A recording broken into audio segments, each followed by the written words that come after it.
Hey everybody, it's Gil here with the Sailing Vessel Dream Chaser, and last week and the week before we did a two-part series on how to build a set of stairs, a staircase, to go up to a bunk bed. Frankly, you could do this on almost anything, but in our scenario, the little one had a bunk bed where it was a cottage on the bottom and the bed was up on the top, and it had a ladder that you climb up the side, and she really wanted the idea of having steps to go up instead of an actual ladder. And every night I tucked her in and climbed up a few rungs to reach over and tuck her in. I kind of wanted a staircase too. So we put that together. It was great. We're not having the boat here. We didn't have any good DIY projects with the boat, but we were able to get some of our woodworking DIY fix out of the way. So if you didn't see those videos, I will go ahead and put a link to it right in this upper right-hand corner. Do check them out. I think they were kind of interesting, and me and my big mouth, I mentioned to her that, hey, why don't we also set it up so that we'll have voice-activated lights, and you can tell our Amazon Echo devices, you can say, hey, make Swab's bed red, or make Swab's bed blue, and it'll change all the lights in the cottage and the handrail. So I embedded LEDs up inside the handrails and made them all voice activated. So it's pretty cool. If you didn't check it out, please do so. I think you'll like it. This week, I think the reality is we're all just so tired of social isolation, and we needed to get out a little bit. You know, I've been working from home every day, which is kind of a common occurrence, but normally in my job I travel a lot. And I haven't, the last trip I took was March 3rd, so that's the last time I've been, you know, essentially gone anywhere short of, you know, running to the grocery store here local. But I think we just needed to get out, and we found a really cool way to do it.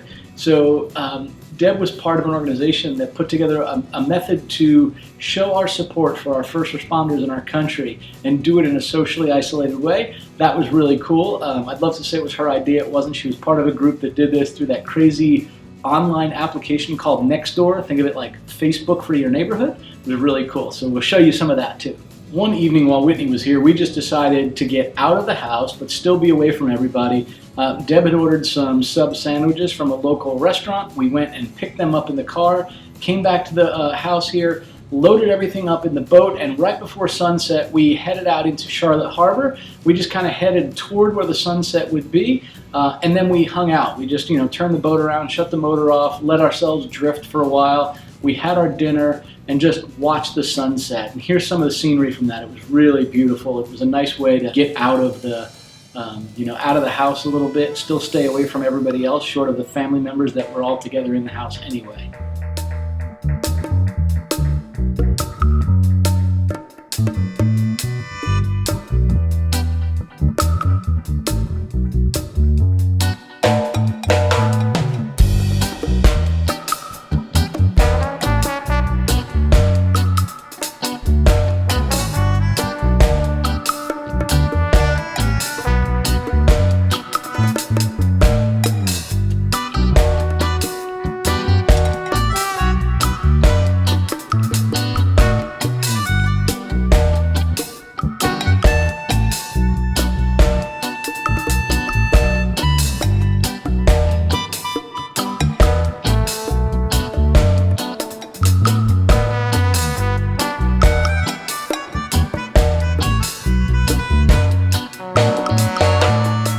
Tell you this, one of the really cool things is as we were coming back into our channel that kind of leads to our housing development by boat, as we were coming into the channel, the sun had just set a few minutes earlier, and I look out and coming from the other direction is a beautiful full moon rising. Now, it is not easy to zoom all the way in using nothing but your mobile phone from a camera and capture that moon, but I did my best. I hope it comes out. It was absolutely gorgeous to see, given that it was a beautiful sunset, and then we turn around and see this beautiful moonrise as well. And you know, when the moon's still low in the sky, it's that really crisp, clear look to it. You can see the craters and the light and dark sort of textures of it. It was just like that, really cool. I don't know how well you can hear that, but I'm inside and I can hear the horns blowing. Every night at sunset in this particular town, people will play the conch horn, blow an actual conch horn. I think it's a really cool tradition. I can hear them going off, so it's officially sunset here today. So we put a crab trap out, but I keep catching non-crabs. Check this out. Holy moly! Look at all of them! That's a lot of Catfish. 7 of them. Another one came in since I saw this earlier. God. Stop flopping around, guys. That's thick. Bye.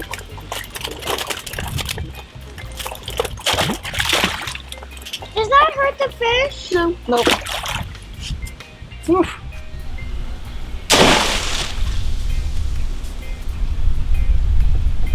So the way our house is laid out, I actually have been working at a desk in our master bedroom, and I have it sitting so that my back is up against the wall. So if I'm on a webcam or something, you're not seeing our bedroom or bathroom in the background, you just see a wall with a photo behind it. But that means that when I look out, I'm looking right out the back of our house. And I usually have the sliding doors open, and I'm just looking right out at the backyard in the canal. And because of that, when they're doing work in the canal, or people are coming by in their boats, or fishing, or kayaking, or sea-doos, or whatever it is, I see it. Well, our neighbor's having a new seawall put in at their house. And you know, you'd think that would be a really high-tech process, and it really isn't. I mean, they bring in a barge with a crane on it. You know, you'd think it'd be really sophisticated. They dig the dirt out from behind it. They cut all the rebar reinforcements that are anchored it back into the ground, and then they cut the cap rail along the top, the concrete cap rail with a giant concrete gas-powered saw. And then it's just a matter of a crane with some jaws. They grab that cap rail and they wiggle it back and forth, and then they lift it up. And when it breaks the suction, they pull this giant panel of concrete out. And these panels of concrete are, you know, I don't know, maybe they're 3 or 4 inches thick, maybe 3 inches thick, 4 inches thick maybe. But they're about 6 feet wide and maybe 12 feet tall, with 2/3 of it buried under the ground. I mean, maybe there's 5 feet of it sticking above the water, right at the very edge of the land there, or the edge of the shore. So yeah, they're these giant concrete panels, and you think it's highly sophisticated. It's not. But I'm amazed at the finesse these guys have when they use this equipment. And I'll take my coffee in the morning, and I'll walk out on the dock, and I'll just sit down, sip my coffee, and watch these guys work for a little while. It's amazing. So in this first video clip, they're removing the dirt from behind the seawall, and I'd sit out on the dock and I'd watch with amazement at just how precise they were with this machinery. And despite the fact that this crane looks like it's straight out of like a 1940s Industrial Revolution video, it seemed to work pretty darn good. And then they went, went on for a couple days, and then they went in and they started to put the new panels in place, and then this happened. So if you can see here, he's got the panel picked up and he begins to rotate it around. And as you can imagine, he needs to rotate it in a pretty odd way because he has to get it around all of these poles. So he lifts the boom up higher. Now watch that bracket up top. You see the tension lose off of it? So what happened is the arm got past 90 degrees. It went beyond vertical, and now he could no longer let the boom out because it was leaning backwards. So my camera kind of stops after every couple minutes, but he had this on here for about 3 or 4 minutes, was kind of banging it back and forth a little bit to get it to come forward. Well, when it did, the chains were attached to the middle of the boom, and it swung out kind of wildly, you know, probably a good 15-20 foot arch. As it swung out over the front of the barge, it knocked over that platform you just saw that guy walk over, and knocked a bunch of the big metal fittings and parts they had on the front of the barge out.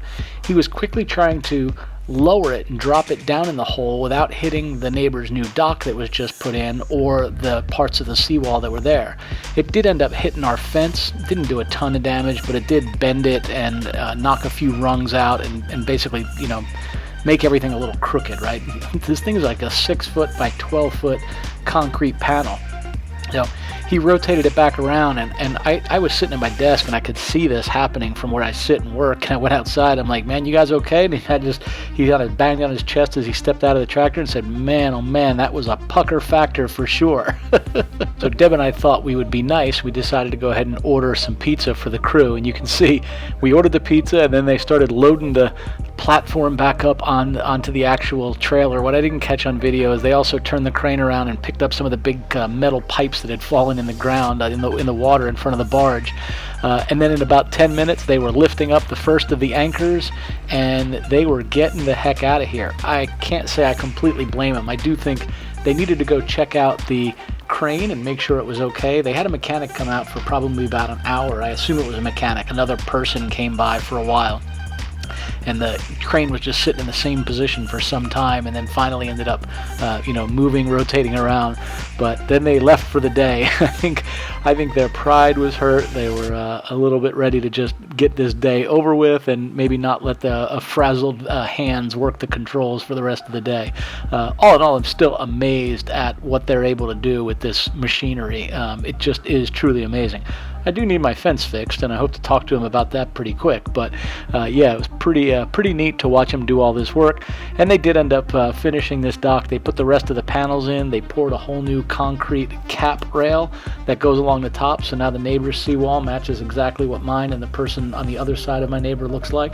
And yeah, it's in really good shape and looks really well right now. As a matter of fact, it's been sitting now for the better part of a week or so with no fill dirt behind it, but they did just come in and fill that in yesterday. So about a week and a half later, you can see they've poured the cap rail, so you can see our neighbor's seawall looks just like ours and kind of extends out. And this was a Friday evening, so it started to get kind of cloudy, and I forgot the GoPro outside. When I checked it the next morning, it had a ton of really cool footage on it. I could hear the thunder and lightning throughout the night, and this was a good one. There's a good streak right out there. But I was just telling Deb, it's been a while since we've had really good thunderstorms. I think since we moved into this place in August, we haven't had good ones. And boy, Friday night this week was no disappointment. It just continued on and on. But Saturday, we had a cool boat parade planned. So with all that craziness behind us, right? The sunset cruise, the thunderstorms, the barge work out of the canal, we had a really cool opportunity. Deb saw either on Nextdoor or the town's Facebook sort of group or whatever. I'm not sure where it was, but she saw somebody was saying, hey, I really thought it'd be fun, right? We all want to get out of the house. Why don't we try to do a boat parade with a theme of celebrating our first responders, the hospitals, the medical care workers, EMTs, police, fire, and the retail and restaurant workers that are still, working in fairly adverse conditions to make sure they're still serving us where we ultimately want to and need to go, therefore. And I thought that was a really cool idea, but I also know that you're not exactly going to organize a parade and bring a bunch of people out in the public. So these people were smart. We live in a town that has water canals behind most of the homes, which means that I can walk in the backyard and still be 80 feet away from either neighbor with our property line, and I can see the water and view it. So somebody said, well, what we'll do is let's pick a route where we can go by boat, where we'll only go through the residential areas, so we won't actually go to any place where there could be a public location or a park or something where people can gather to observe the parade. Let's see if we can do that, and I want to make sure it's okay. So I'm going to call the town water police and the town police department and the town city hall officials and make sure they're okay with it. And they were. In the end, they said, yes, but there's a few gotchas, right? One, you cannot publicly advertise it, so I don't want you putting ads out or flyers in locations. And take your post down off of Facebook or Nextdoor. So they agreed to do that. They said, by Florida law, with this whole quarantine and social isolation, all boats must remain 50 feet apart from one another, so we need to abide by that. And they wanted to make sure we followed all the standard laws and rules and regulations of waterways, which obviously makes sense, right? Boats to be registered and insured and traveling safely and no wake zones in the canals and all the things you would expect. So there were about 34 boats that had already responded that they would love to be part of that. We ended up with about 25 or 26 of them in this parade. And it was really cool. Again, almost no advertising, right? This thing was up on this little Facebook forum or Nextdoor forum for like 3 to 4 days. And Deb did get the lady's email address and she emailed me up, I want to definitely be part of it. And we picked a location that we were going to meet out in the harbor. We weren't even going to meet in the canal system. We were going to meet out in the harbor. And, so what channel we would be on the VHF and, let's meet at this time and we'll just organize how we'll roll through. And we did exactly that. And it was a blast. And I've got some footage here to show you. But one of the coolest things about this whole thing was the unbelievable number of people that came out of their home and stood in their backyards or on their docks or even in their Florida rooms, the screen patio in the back, to wave and sort of blow little horns, little air horns, clap on pots and pans. It was really cool. The boats didn't get overly decorated like a Christmas parade or something. We had a couple of American flag stringers around the front of the boat and red, white, and blue streamers down the bimini brackets on the side of the power boat. And the little one had a little handheld flag, a stick she was waving. And most people had the same thing. A couple of the bigger fishing boats had flags up on their outriggers. But all in all, that was essentially it. A couple of the boats with really good sound systems were playing really cool sort of patriotic, music. And it was really uplifting, right? It felt great. We went from outside of the harbor, we came into the canal system and did what they call the rim canal, which is essentially the western furthest canal that runs along the western portion of the town. So there's homes on one side, and then there's nothing but mangroves on the other. So there's no public places people could hang out there. There were a couple of empty residential lots, where there's not a home built. And in those particular places, whether this was to show support or thank us or just make sure people didn't gather, in a couple of those there was either an EMT, an ambulance, or a police officer sitting in their car in that particular lot. And as we would go by, they would honk their horns, flash their lights, and wave. The water police were out, right? There was a couple of places, I'm sure they were making sure that we were following all those rules and regulations, but they were sitting inside of one of the teed-off canals off the main rim canal, and they did the same thing, right? Flashed their sirens, flashed their lights, and waving at the people that were part of the parade. And again, this was an ad hoc thing that started with just no time. But it was really uplifting, it was heartwarming, it got us out of the house, we did something fun. I enjoyed the heck out of it. So we probably spent about an hour, maybe an hour and 10 minutes going through the rim canal, waving at people at their homes. And we got to the very end of it, we sort of disbanded so we could split off, because the exit of the canals does go by a little park, a little Ponce de Leon park. So we wanted to make sure we weren't all going out of that in a parade form. Once we got out and through that channel, we kind of hightailed it back around through Charlotte Harbor up into Peace River to ultimately to our house by boat. So I'll show you all that footage. I hope you guys enjoy it. Like I said, it was really cool, and I think we can all get creative and do little things like this that remove the boredom of social isolation.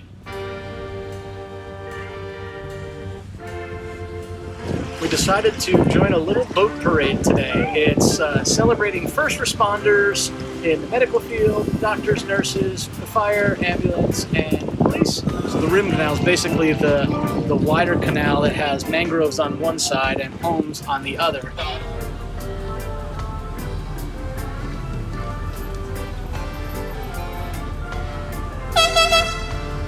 Ready? You gonna honk the horn and wave?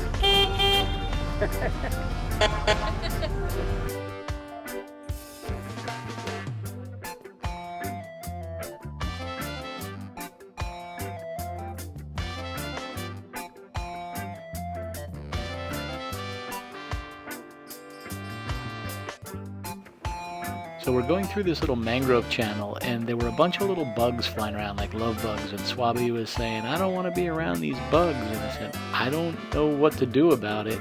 The only place where I don't think any bugs are going to get you is inside this little bathroom. So that's where she went and sat.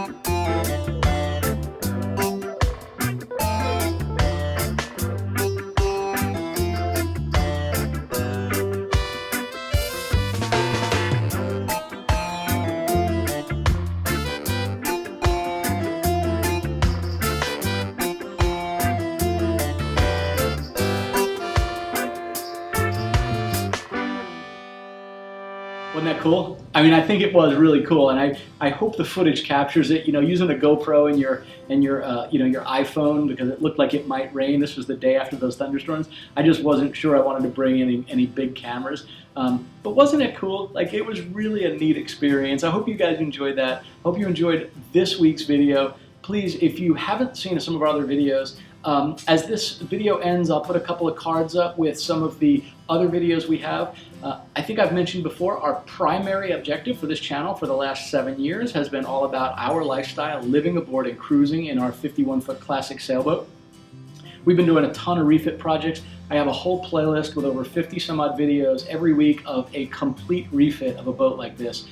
We're talking extensive work, new mast, removing a ton of rot, new ports, new windows, new paint, new decking, you name it, we ended up doing it on this boat.